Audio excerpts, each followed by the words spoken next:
Good morning बच्चों। आज for 10th class we are here to present the chapter acid and base and salt. तो इस क्रम में जो प्रीवियस क्लास थी, प्रीवियस क्लास में हम एसिड और एसिड्स के इफ़ेक्ट और एसिड की स्ट्रेंथ और और एसिड की जो किस प्रकार से हम उनको आइडेंटिफाई कर सकते हैं, क्या खास बात होते हैं और प्रॉपर्टी ऑफ द एसिड्स के बारे में पढ़ चुके हैं। तो इसी क्रम में बच्चों आज हम देखेंगे बेसिस। तो बेस के बारे में आज हम अपनी जो अपनी क्लास है, आज की जो अपनी क्लास में हम लोग बेसिस के बारे में आइडेंटिफिकेशन, किस प्रकार से हम उनको बेस सॉल्यूशन या बेसिक सॉल्यूशंस को पहचान सकते हैं और जो प्रॉपर्टीज़ होती हैं बेसिक सॉल्यूशंस की, क्या क्या प्रॉपर्टी होती है। तो बच्चों देखेंगे कि हम लोग दैनिक जीवन में देखते हैं, जैसे कास्टिक सोडा हो गया, लाइम अर्थात चूना हो गया, वाशिंग सोडा हो गया, ये प्रायः स्वाद में खट्टे नहीं होते। ये खट्टे होते, क्या होते हैं? खट्टे होते एसिड। ये स्वाद में कड़वे होते हैं, ये कड़वे होते हैं। और जब इनको टच करते हैं तो टच करने पर जैसे साबुन के सॉल्यूशन को हाथ में हम लें तो एक प्रकार का स्लिपरी जो टच आता है, उस प्रकार की हमको फीलिंग होती है, एक चिकनाहट होती है। तो इस प्रकार के जो पदार्थ होते हैं उनको हम बेसिस कहते हैं।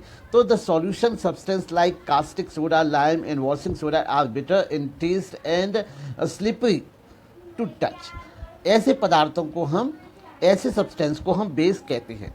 Bases are those chemical substances which have bitter taste. All the bases, the change in color is red litmus to blue. तो अगर हम बात करें लिटमस टेस्ट की, तो हमने इससे पहले एसिड के बारे में देखा था। जो एसिड होते हैं, जो एसिड होते थे, वो एसिड जो लिटमस पेपर होता था आपका ब्लू कलर का आपका लिटमस पेपर होता था। और ब्लू लिटमस पेपर पर अगर हम कुछ ड्रॉप अगर एसिड की डाल देते थे तो हमारा ब्लू लिटमस पेपर जो था वो आपका रेड कलर के लिटमस पेपर में कन्वर्ट हो जाता था। ये हमने एसिड के लिए देखा था प्रीवियस क्लास में।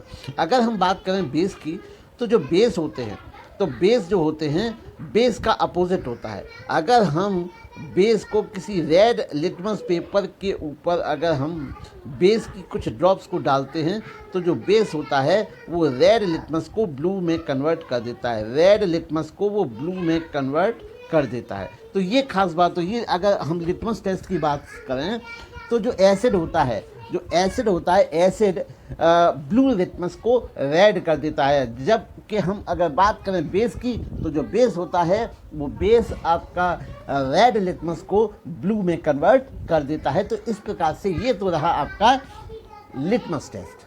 अगर हम बात करें बच्चों बेसिस की, तो जो बेस होते हैं वो केमिकली अपोजिट होते हैं आपके एसिड के, बिल्कुल अपोजिट होते हैं। When bases are acid added to the acids, they neutralize और cancel the effect of acid. अगर हम बेसिस को एसिड में मिला देते हैं तो एसिड में मिलाने पर जो बेस होते हैं वो एसिड के इफेक्ट को ख़त्म कर देते हैं और सॉल्यूशन को न्यूट्रलाइज कर देते हैं। तो इस प्रकार से अगर हम बात करें तो हम बेस को इस प्रकार से भी डिफाइन कर सकते हैं कि base is a chemical substance. यहाँ पर देखेंगे बेटा, base is a chemical substance which can neutralize an acid. तो बेस ऐसे केमिकल सब्सटेंस होते हैं जो कि एसिड के प्रभाव को निरस्त कर देते हैं, एसिड के प्रभाव को न्यूट्रलाइज कर देते हैं। तो अगर हम बात करें कौन कौन से ऐसे सब्सटेंस होते हैं तो जो बेसिक होते हैं, तो अगर हम बात करें मेटल ऑक्साइड, जितने भी मेटल ऑक्साइड है, अगर हम बात करें मेटल, सपोज कीजिए M is the formula for metal and O is oxide, तो जितने भी ज़्यादातर जो मेटल ऑक्साइड होती हैं they are basic in nature. अगर हम बात करें मेटेलिक हाइड्रोक्साइड, तो जितने भी, अगर हम बात करें मेटेलिक हाइड्रोक्साइड, तो जितने भी मेटेलिक हाइड्रोक्साइड होती है MOH, ये आपका मेटल के लिए इस्तेमाल किया गया, ये आपका हाइड्रोक्साइड के लिए इस्तेमाल किया गया। तो जितने भी मेटेलिक हाइड्रोक्साइड्स होती हैं सभी मेटेलिक हाइड्रोक्साइड बेसिक होती हैं। तो अगर हम बात करें फिर से बच्चों, जितने भी मेटल ऑक्साइड होती हैं या फिर मेटल हाइड्रोक्साइड होते हैं वे सभी बेसिक होती हैं।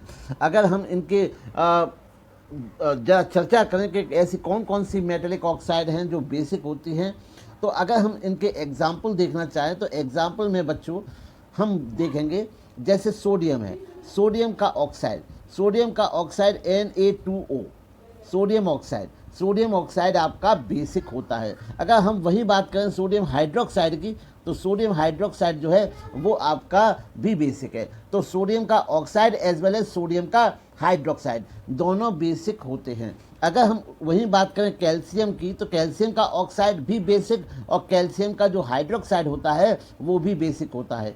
तो इस प्रकार से हम स्पष्ट है, हम देख सकते हैं कि जितने भी मेटल्स होते हैं, मेटल के ऑक्साइड और मेटल के हाइड्रोक्साइड दोनों बेसिक कैरेक्टर को शो करते हैं। मेटल के ऑक्साइड और मेटल के हाइड्रोक्साइड दोनों बेसिक कैरेक्टर शो करते हैं। अगर हम देखेंगे तो ammonium hydroxide are also base, तो अमोनियम हाइड्रोक्साइड भी एक बेस होता है, दो नॉट मेटल हाइड्रोक्साइड। यद्यपि वह एक प्रकार से कह सकते हैं कि कोई मेटेलिक हाइड्रोक्साइड नहीं है, वो अमोनियम हाइड्रोक्साइड है, फिर भी वह बेसिक कैरेक्टर को शो करता है।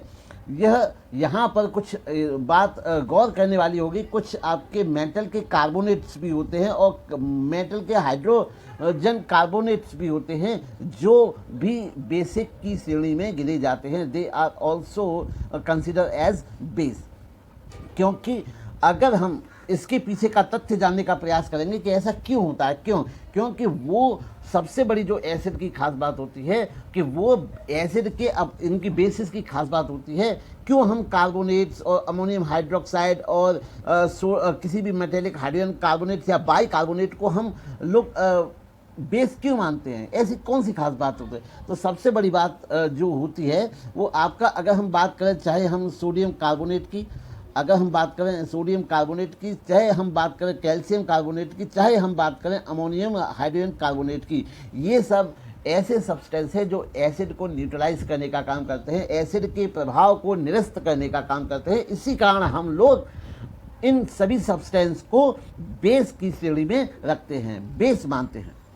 अगर हम बात करें वाटर सॉल्युबल बेसिस की, तो ज़्यादातर जो बेस होते हैं वो वाटर में सॉल्युबल नहीं होते हैं, लेकिन कुछ बेस जो होते हैं वो वाटर में सॉल्युबल होते हैं। ध्यान रखने वाली बात है, most of the bases do not dissolve in water but some of bases dissolve in water. कुछ जो बेस होते हैं वो वाटर में डिजॉल्व होते, ज़्यादातर नहीं होते। और ध्यान रखने वाली बातें बच्चों ध्यान से सुनना कि जो बेस वाटर में डिजॉल्व होते हैं उनको हम एल्कली कहते हैं। तो base which dissolve in the water is called alkalis. फिर से मैं, ये बहुत ज़रूरी कंसेप्ट है, सब बच्चे ध्यान से देखेंगे।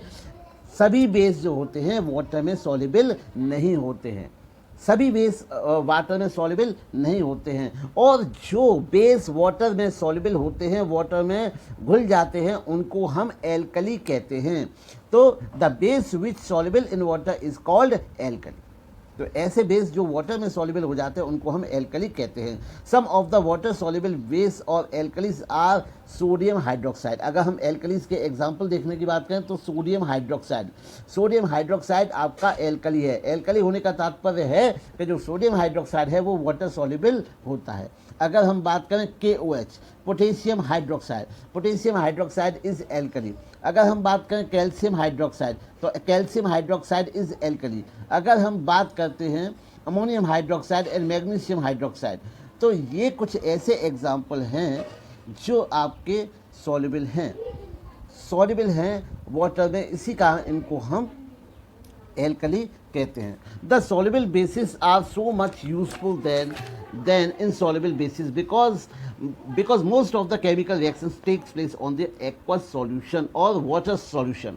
In this case we will study only water soluble, so then we can talk the base in the solution. This discussion, it will actually mean the water soluble base, or actually whether we call it base or alkali, it means same thing.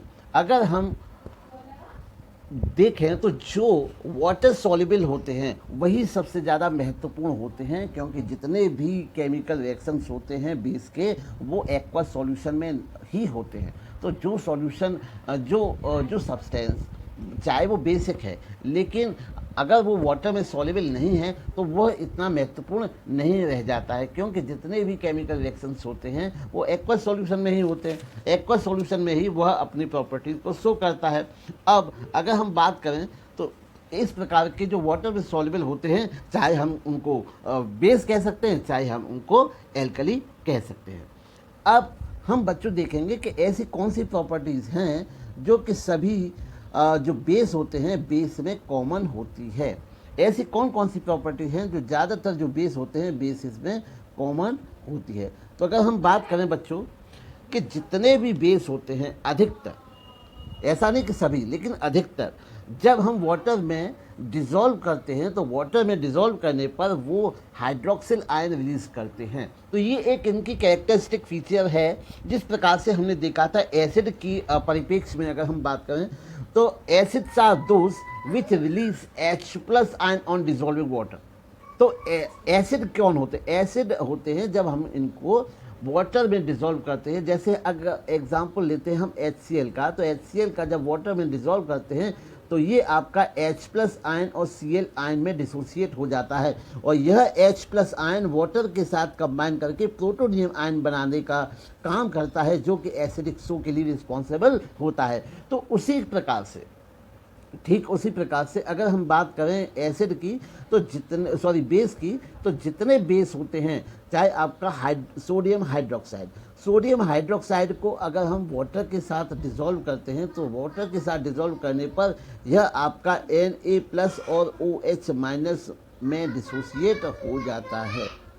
तो इस प्रकार से आप देखेंगे कि जो base होते हैं, बेस या एल्कलीज, बेस को एल्कली कहना उचित होगा क्योंकि जो बेस वाटर सॉल्युबल होते हैं उनको हम एल्कली कहते हैं। ये अभी हमने सीखा था। तो जितने भी एल्कलीज होते हैं, एल्कलीज की एक कॉमन फीचर होती है कि when they are dissolved in water they will gives OH- ion, hydroxyl ion. A sodium hydroxide solution show basic behavior due to the presence of hydroxyl ion. Similarly, the potassium hydroxide is a base which dissolve in the water to give hydroxyl ions. तो इस प्रकार से अगर हम potassium hydroxide का example लें KOH, ये भी एक काफ़ी एक्टिव बेस है पोटेशियम हाइड्रोक्साइड। तो पोटेशियम हाइड्रोक्साइड को जब हम वाटर सॉल्युबल करते हैं, वाटर में डिजोल्व करते हैं, तो ये K+ एंड OH-। तो यहाँ पर भी हम देखेंगे कि it is a common thing कि यहाँ पर भी ये OH- आयन या हाइड्रोक्सिल आयन को रिलीज करता है, जैसे it was in the case of sodium hydroxide. अगर हम बात करें मैग्नीशियम हाइड्रोक्साइड की, तो मैग्नीशियम हाइड्रोक्साइड मैग्नीज का आपका एक हाइड्रोक्साइड है। तो manganese hydroxide will also give manganese and OH-। तो इस प्रकार से हम देखेंगे कि जो मैग्नीशियम हाइड्रोक्साइड है, मैग्नीशियम हाइड्रोक्साइड भी आपका मैग्नीशियम के साथ हाइड्रोक्सिल आयन को देता है। तो अब तक हमने ये देखा कि जितने भी बेस होते हैं उनकी एक कॉमन थिंग होती है कि वो वाटर में डिज़ोल्व होने पर, वाटर में उनको डिज़ोल्व करने पर they release OH- ion. This is the property of the bases. तो all bases, maximum bases are gives OH- ion on dissolving water. Now, अगर हम बात करें from the above discussion we conclude that the common property of these bases that they have a product hydroxyl, they produce hydroxyl ion when dissolved in water. तो इस प्रकार से हम अपनी बात को कंक्लूड करना चाहेंगे कि जितने भी बेस होते हैं उनकी खास बात होती है जब उनको वाटर में सॉल्युबल किया जाता है, तो वाटर में सॉल्युबल होने के बाद में ये हाइड्रोक्सिल आयन को रिलीज करते हैं। तो ये बात ऐसी है जो कि सभी बेसिस के लिए कॉमन होती है। अब हम बात करेंगे बच्चों स्ट्रॉन्ग बेस और वीक बेस की। तो स्ट्रॉन्गनेस, तो वही डिसोसिएशन सिद्धांत यहाँ पर भी लगता है जो आपका एसिड के लिए लगता था कि बेस वही स्ट्रॉन्ग माना जाता है जो कि वाटर में कंप्लीटली डिसोसिएट हो जाता है। और इसका सीधा सा फंडा है, जो बेस जितना ज़्यादा डिसोसिएट होगा उतने ही हाइड्रोक्सिल आयन वाटर में रिलीज करेगा, और जितने ज़्यादा हाइड्रोक्सिल आयन वाटर में रिलीज करेगा उतना ही उसका टेस्ट बेसिक आएगा। तो इस प्रकार से सीधी सी कंसेप्ट है, the base which is completely ionized in water thus produce a large amount of hydroxyl ion is called strong base. Sodium hydroxide, potassium hydroxide strong bases और strong alkalis. This is because they completely ionize on dissolving water to produce a large amount of hydroxide ions. तो इस प्रकार से हम कह सकते हैं कि जो बेसिस या जो एल्कलीज शब्द इस्तेमाल करना ज़्यादा उचित होगा क्योंकि ये वाटर सॉल्युबल है। तो जो एल्कली वाटर में कंप्लीटली आयनाइज होते हैं और they gives maximum amount of hydroxyl ion to the solution, तो ये आपका स्ट्रॉन्ग एल्कली या स्ट्रॉन्ग बेस की श्रेणी में आते हैं।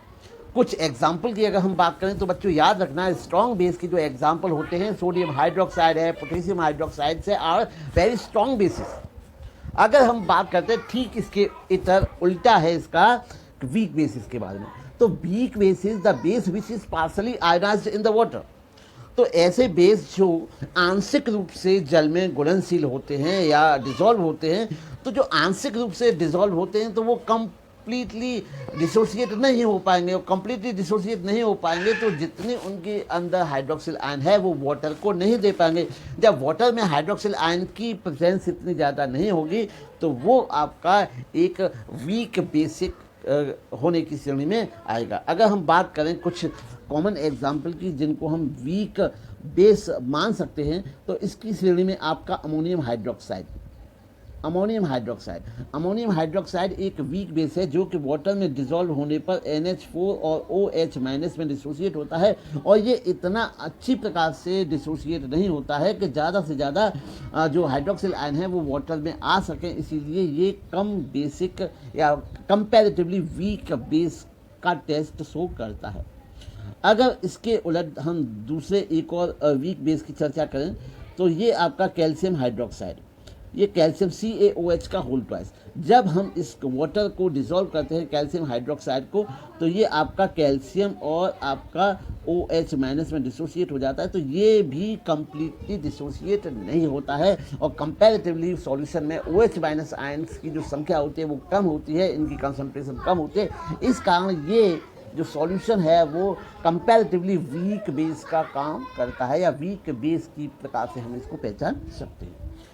अब हम चर्चा करते हैं कि प्रॉपर्टी ऑफ द बेसिस, क्या प्रॉपर्टी है बेसिस। तो सबसे पहले हम बेस की अगर चर्चा करना चाहें तो बेस जितने भी होते हैं, ज़्यादातर जो बेस होते हैं वो बिटर इन टेस्ट होते हैं। All base are bitter in taste, कड़वे होते हैं स्वाद। नंबर 2, ये आपकी एक प्रकार से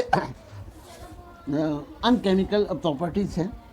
तो नंबर 2, जैसे अगर हम इनको टच करते हैं तो इनको टच करने पर एक प्रकार से एक साबुन जैसी फील आती है, साबुन जैसा हमको प्रतीत होता है, साबुन जैसा स्लिपरीनेस हमको फील होती है। जितने भी बेस होते हैं, इससे पहले हम चर्चा पहले ही कर चुके हैं कि जितने भी बेस होते हैं वो रेड लिटमस स्ट्रिप को, रेड लिटमस पेपर को किस कलर में कन्वर्ट कर देते हैं? ब्लू में। तो ये बेस की खास बात होती है, जितने भी बेस होते हैं वो बेस रेड लिटमस को आपका ब्लू लिटमस में कन्वर्ट कर देते हैं। अगर हम बात करते हैं बेसेस जो होते हैं वो इलेक्ट्रिसिटी कंडक्ट करते हैं सॉल्यूशन में, क्योंकि ये इलेक्ट्रोलाइट है। जितने भी बेस होते हैं ज़्यादातर स्ट्रॉन्ग होते हैं, वो अच्छी खासी मात्रा में या अच्छी स्ट्रेंथ के साथ इलेक्ट्रिक कंडक्टिविटी करते हैं, और जो वीक होते हैं वो अब कंपैरेटिवली कम स्ट्रेंथ के साथ इलेक्ट्रिसिटी को कंडक्ट करते हैं, लेकिन इलेक्ट्रिसिटी को कंडक्ट होते हैं। इसके पीछे जो तथ्य है, जो फैक्ट है, वो हमने पहले भी बताया था कि इलेक्ट्रिसिटी को फ्लो होने के लिए दो वाहनों की इलेक्ट्रिसिटी के 2 वाहन इस्तेमाल होते हैं। या तो आपका फ्री इलेक्ट्रॉन्स चाहिए जो कि आपके मेटल्स में पाए जाते हैं। अगर हम बात करें सॉल्यूशन की, तो सॉल्यूशन में तो this solution must have free ions. तो जिस सॉल्यूशन में अगर फ्री आयंस होते हैं, जैसे कि हम जानते हैं कि कोई भी बेस होता है उसके अंदर जब टूटता है तो वो आपका एक मेटेलिक आयन और एक हाइड्रोक्सिल आयन, दोनों अपोजिट चार्जेस के आयन होते हैं, में डिसोसिएट हो जाता है। तो यहाँ पर दोनों प्रकार के चार्जेस वाले आयंस होते हैं, जिस कारण क्या होता है वो इलेक्ट्रिसिटी को कंडक्ट करते हैं। और जितना ज़्यादा स्ट्रॉन्ग बेस होता है, same as it was in acid, तो उतना ही मात्रा में ज़्यादा डिसोसिएट होगा, और जितने ही ज़्यादा क्या देगा? आयंस देगा। उतने ही ज़्यादा आयंस देगा तो उतना ही ये इस बड़ी ताकत के साथ अच्छी प्रकार से एक इलेक्ट्रोलाइट का काम करेगा। अब हम बात करें केमिकल प्रॉपर्टीज हैं, तो bases react with the some metal to form hydrogen gas. कुछ जो बेस होते हैं वो मेटल के साथ रिएक्ट करते हैं और मेटल के साथ रिएक्ट करने के साथ वो हाइड्रोजन गैस को इवॉल्व करते हैं। बहुत काफ़ी इम्पोर्टेंट रिएक्शन है, इस वर्ष भी ये एग्जामिनेशन में पूछा गया है 2020 में। फिर से मैं आपको ये रिएक्शन के बारे में बताऊं कि ये एक सोडियम हाइड्रोक्साइड की जिंक के साथ रिएक्शन है। सोडियम हाइड्रोक्साइड की जिंक के साथ जब रिएक्शन होती है, इसको गर्म किया जाता है, तो सोडियम हाइड्रोक्साइड एक स्ट्रॉन्ग बेस है जो कि आपके जिंक के साथ रिएक्शन करता है और ये आपका एक सॉल्ट का निर्माण करता है। सॉल्ट है आपका सोडियम जिंकेट, Na2ZnO2। ये आपका सोडियम जिंकेट का निर्माण करता है और सोडियम जिंकेट के साथ इस प्रोसेस में हाइड्रोजन गैस भी इवॉल्व होती है। तो हाइड्रोजन गैस इस रिएक्शन में इवॉल्व होती है, तो हम कह सकते हैं कि base react with the some metal to form hydrogen gas. अगर हम बात करें base react with the acid to form salt and water, वही न्यूट्रलाइजेशन की रिएक्शन। तो वही न्यूट्रलाइजेशन की रिएक्शन जो कि हमने एसिड में भी देखी थी कि acids react with the base to form salt and water, तो वही रिएक्शन यहाँ पर भी इसकी केमिकल प्रॉपर्टीज़ में हमको पढ़ने को मिलेगी कि जितने भी बेस होते हैं ज़्यादातर एसिड के साथ रिएक्ट करके सॉल्ट और वाटर का निर्माण करते हैं और इस प्रोसेस को हम न्यूट्रलाइजेशन कहते हैं।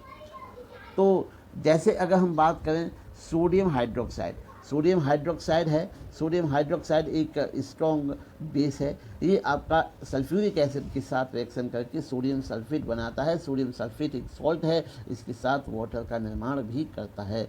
तो ये एक न्यूट्रलाइजेशन की रिएक्शन है। इस रिएक्शन के परिणाम स्वरूप आपके बेस जो होते हैं एसिड्स के साथ रिएक्शन करते हैं और एसिड के इफेक्ट को न्यूट्रलाइज करके सॉल्ट बनाने का काम करते हैं और इस प्रोसेस में वाटर भी एक बाई प्रोडक्ट के रूप में प्राप्त होता है।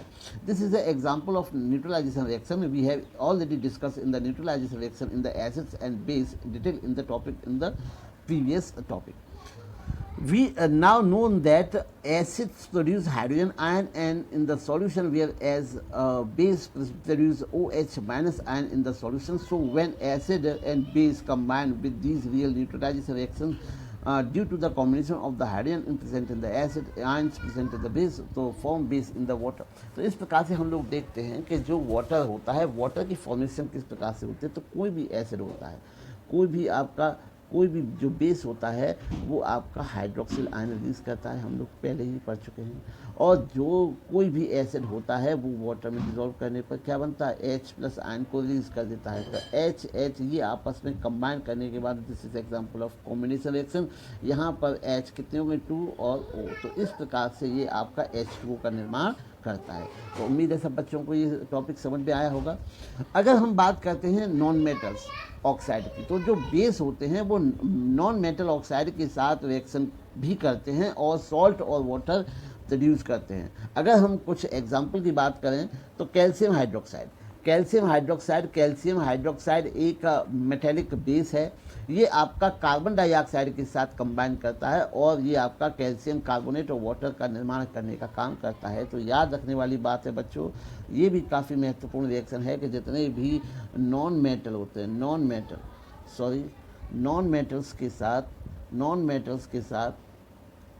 मेटल्स के साथ कंबाइन करने के बाद जितने भी बेस होते हैं वो सॉल्ट बनाते हैं और सॉल्ट के साथ वाटर का निर्माण करते हैं। अगर हम चर्चा करना चाहें अंत में कि जो जितने भी बेस होते हैं इनका यूजेस कहाँ होते हैं, किस प्रकार से इसके यूजेस होते हैं, तो सब कुछ इसके महत्वपूर्ण यूजेस हैं। जैसे सोडियम हाइड्रोक्साइड एक स्ट्रॉन्ग बेस है, इसका इस्तेमाल आपका साबुन और सोप बनाने के अंतर्गत किया जाता है, सिंथेटिक फाइबर रेयन के बनाने के लिए किया जाता है। तो काफ़ी एग्ज़ाम के परिप्रेक्ष्य से महत्वपूर्ण है, एग्ज़ाम में पूछ लिया जाता है। तो आप याद रखें जो सोडियम हाइड्रोक्साइड है उसका इस्तेमाल साबुन, पेपर और सिंथेटिक फाइबर रेयन बनाने के काम में किया जाता है। कैल्शियम हाइड्रोक्साइड जिसको हम स्लैक्ट लाइम भी कहते हैं, इसका इस्तेमाल ब्लीचिंग पाउडर को बनाने में किया जाता है। अगर हम बात करें मैग्नीशियम हाइड्रोक्साइड जो है उसको हम जो ये एक प्रकार के मैग्नीशियम हाइड्रोक्साइड आपका एंटा एसिड्स के रूप में भी काम किया जाता है, जो कि आपके स्टमक में एसिडिटी को क्योर करने का काम करता है, इंडाइजेशन को क्योर करने का काम करता है। मैग्नीशियम हाइड्रोक्साइड को हम मिल्क ऑफ मैग्नीशिया भी कहते हैं। तो इस प्रकार से ये आपका इंडाइजेशन को कम करने का या एंटा एसिड के रूप में इसका काम किया जाता है। अगर हम बात करें सोडियम कार्बोनेट की, तो जो सोडियम कार्बोनेट होता है, सोडियम कार्बोनेट का इस्तेमाल हम वॉशिंग सोडा और सॉफ्टिंग हार्ड वाटर को या कठोर पानी को हम सॉफ्ट करने में काम करते हैं। अगर हम बात करें सोडियम हाइड्रोजन कार्बोनेट को, तो यह बेकिंग सोडा के रूप में काम किया जाता है, जिसका हम कुकिंग के रूप में इस्तेमाल करते हैं, एंटी एसिड्स के रूप में, डाइजेशन के रूप में भी प्रयोग करते हैं। और ये आपका सोडा एसिड फायर एक्सटिंग्विशर, जो आपके फायर एक्सटिंग्विशर के जो सिलेंडर होते हैं उनमें यह बेकिंग सोडा अर्थात सोडियम हाइड्रोजन कार्बोनेट प्राप्त होता है। ये एक अच्छा फायर एक्सटिंग्विशर सब्सटेंस के रूप में काम करता है। तो उम्मीद है बच्चों को आज जो हमने टॉपिक कवर किया, बेसिस की पहचान, बेसिस की रिएक्शंस और बेसिस के जो यूजेस हैं, क्या इस्तेमाल हैं, वो बच्चों को बहुत अच्छी तरह से समझ में आए होंगे। और किसी भी प्रकार की कोई समस्या हो तो कमेंट बॉक्स में कमेंट करें। और मेरा प्रयास रहेगा कि ज़्यादा से ज़्यादा बच्चे जो हैं 10th क्लास के इन वीडियोस का लाभ उठा पाएँ, तो अपने जितने भी मित्र हैं मित्रों को भी बताएं। इस समय तो ज़्यादातर स्कूल कॉलेज जितने भी हैं बंद हैं, तो आप किसी भी प्रकार की जो शैक्षणिक गतिविधियां नहीं चल रही हैं, तो आप वीडियोज़ की सहायता से खुद भी लाभ उठाएं और अपने जितने भी प्रियजन हैं, जितने भी मित्र हैं, उनको भी आप लोग बताएं, जिससे वो अपनी शिक्षा